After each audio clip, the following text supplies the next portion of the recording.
Look Outreach is underwritten by the generous support of Munter Enterprises. Family owned and operated since 1972, integrity is important, as our family name is on every project. Our word is our bond. Munter Enterprises. Just build it.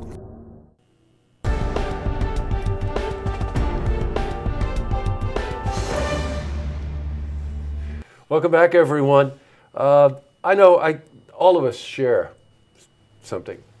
You know, gift-giving season, it's holiday time. We all remember when we were 3 years old to 17 years old, maybe. Couldn't wait to open up gifts. Want to know what they were, trying to second guess what they are and everything. And then you just kind of think for a second, what about the families out there that can't do that? You know, what do the children feel like? What do the parents feel like?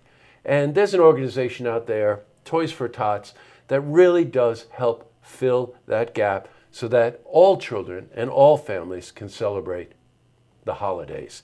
And joining me today is event coordinator for Toys for Tots. This is Shelby Hansen. Welcome, Shelby. Thank you. Very nice to have you here. I've been talking to a lot of organizations leading into holiday time, and you know, people get caught up in their own world. Right? Absolutely. You're going to the malls and you're going to the outlets and whatever, and you're buying gifts and a very specific need and whatever. And you've been involved with Toys for Tots for a couple of years now. Yep. And just tell me what it's like when, you know, you're faced with working with an organization or working with a family, and they're there because they can't afford to buy gifts for their children. Exactly. You feel very bad for them. Yeah. You know, you grow up having gifts for the holidays and you think that's just how it is, but some families it's not like that. Mm-hmm. And when we can personally get a gift to that child, even if we're not giving it to them, but their parents can give it to them, it's so gratifying because maybe it's one gift, maybe it's 10, but that's making their entire year. Oh, it changes their life. It Absolutely. changes the life of a child. You said something very interesting. You said you don't give the gift, but that's deliberate. You make certain that the gifts are new gifts, they're unwrapped gifts. You give them to the parents so the parents could wrap them. You see where I'm going here? The thought is that then the family, you're helping unite the family. Exactly. They feel like they're still giving something because they have that gift and they can wrap it up and they can watch their child open it. Mm-hmm. Now, age groups? So we collect toys from ages 0 to 17, so all the way from infants up to age 17. Mm-hmm. And that's girls and boys gifts. And I want to get into the age groups a little more specifically in a second. But Shelby was telling me early on, I didn't know the origins of Toys for Tots.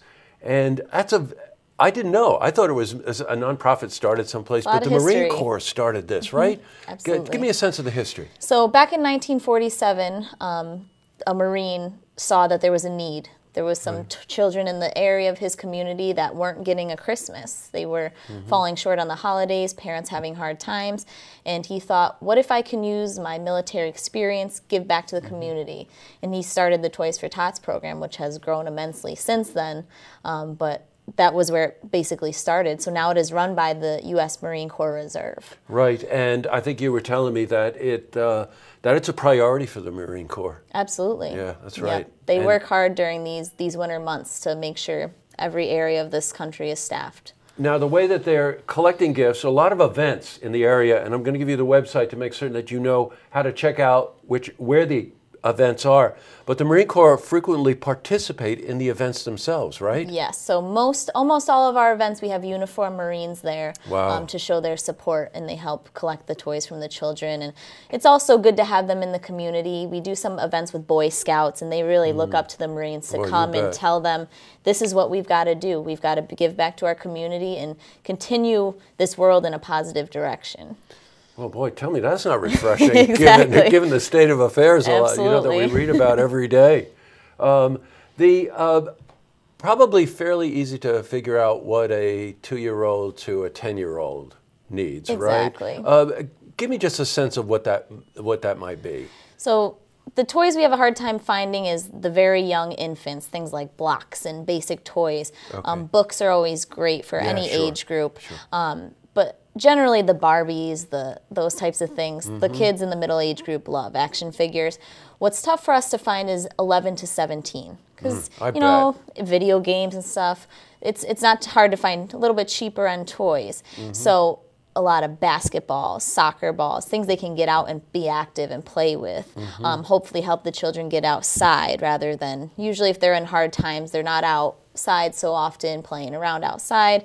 So anything like that, speakers for their phones for their and things mobile like devices, that. Exactly. sure. Those are Yeah. usually a big hit. Good. Okay. I don't know about you, but I get a good idea here. A couple of ways that we can contribute. Let's face it, we're all shopping this weekend especially. They only have until the 18th because they have to get the gifts distributed. And but I don't know about you, but I'll be shopping this weekend. Pick up an extra gift. Pick up something extra. Think the age group, male, female. Could be young ones from infancy to probably 10. Think about 11 to 17. They generally fall short. Shelby was telling me in that age group, and you can understand why. Try to pick up a little extra something. Now, we can go to the website, which is Capital Region toysfortots.org, the whole shebang there. Capital Region toysfortots.org. There's a complete listing there of all of the drop-off points, correct? Yes. And they can also contact you directly if they want to as well. There's some emails on there to contact us. Also, there's always drop boxes in most all the Dunkin' Donuts locations. Oh, there you because go. they're a very big supporter of us. Yes, that's right. We know that. All right, good. You know, your mission, should you choose to accept it, is let's get out there. Let's get an extra gift. Let's get it to Toys for Tots. Let's get it to them by the 18th so that the gifts can be distributed right here in our community for the family in needs. And if you're kind of curious about how many children that might mean, we're north of 135,000 children in our communities that need gifts. So hats off to you. Everything she does is volunteer, by the way. Shelby, it's a real pleasure to meet you. Thank you very much. Thank you for coming in. What a Thank wonderful you. organization. Thank you for the Tots. support. Oh, you're welcome. To see this interview again, you can head to our website, looktvonline.com.